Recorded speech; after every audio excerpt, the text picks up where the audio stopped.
2002 سے 2008 تک 7 تک ریونیو منسٹر تھا. اس ٹائم بھی ہم لوگوں نے کافی جدوجہد کی کہ یہ عوام کو ڈیرہ مراد جمالی کے مالکانہ حقوق دیے جائیں. اس کے بعد کئی دفعہ کابینہ میٹنگ میں ذکر ہوتے گئے، ادھر سے پار کرایا، یہاں اسمبلی میں بھی اس کی آواز اٹھائی گئی، مگر ایک دفعہ یہ جو شروع سے یہ 5050 ایکڑ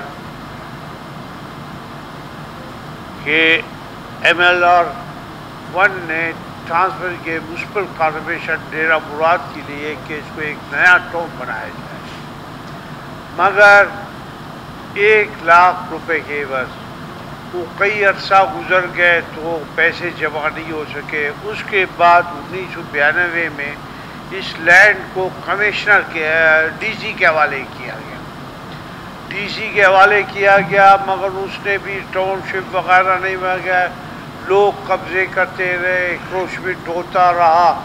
ابھی میں آپ کو بتاتا چلوں کہ اس میں جتنے بھی لینڈ ہیں وہ سارے صاحب کو پتہ ہے، انکروچمنٹ ہو گئے ہیں، وہ ہو گئے ہیں DC کے، اس کے، کمشنر کے، مگر جو یہ عوامی نوعیت کا اس پر عمل درآمد نہیں کر رہے تھے اور اپنے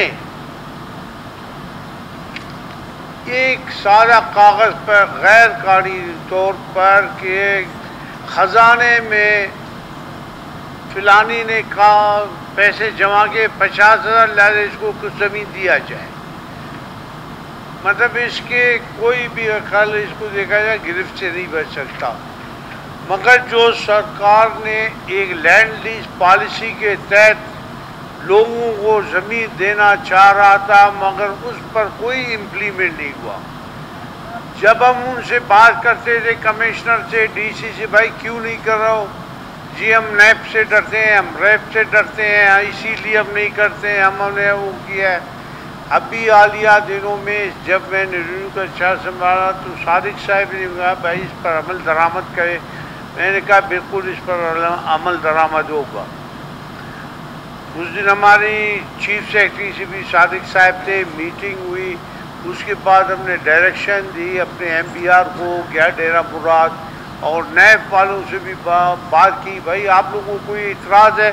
یہ تو سارے زمین قبضے ہو کر 5,050 ایکڑ چلے گئے. اس میں سے ابھی وائٹ پلاٹ جو بچا ہے اسپیکر صاحب، یہ 107 ایکڑ بچا ہے، باقی ساروں پہ انکروچمنٹ وغیرہ ہو گئے ہیں.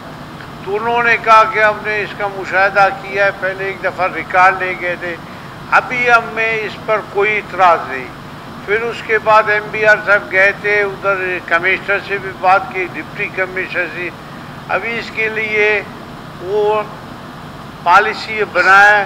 انشاءاللہ صادق صاحب کو میں یقین دلاتا ہوں کہ کچھ دنوں میں جو پہلے ریٹ کا مسئلہ تھا وہ بھی طے کیا، اس سے پہلے ریٹ کا مسئلہ تھا جو کمشنر نے لگائے تھے اس پر بھی امپلیمنٹ نہیں ہوا. اس کے بعد 4-5 دفعہ کمیٹیاں بنی، مدد تعطیل کا شکار ہوا، لیٹ ہوا. 17-15 سال ہو گئے ابھی ہمارے دور میں کہ ابھی تک اس پر عمل درآمد رکا ہوا تھا. اور انشاءاللہ میں ابھی یقین دلاتا ہوں صادق صاحب کو اور اپنے ڈیرہ مراد جمالی کے عوام کو، انشاءاللہ اس کے جو مالکانہ حقوق ہیں ابھی وہ مل جائیں گے. Thank you.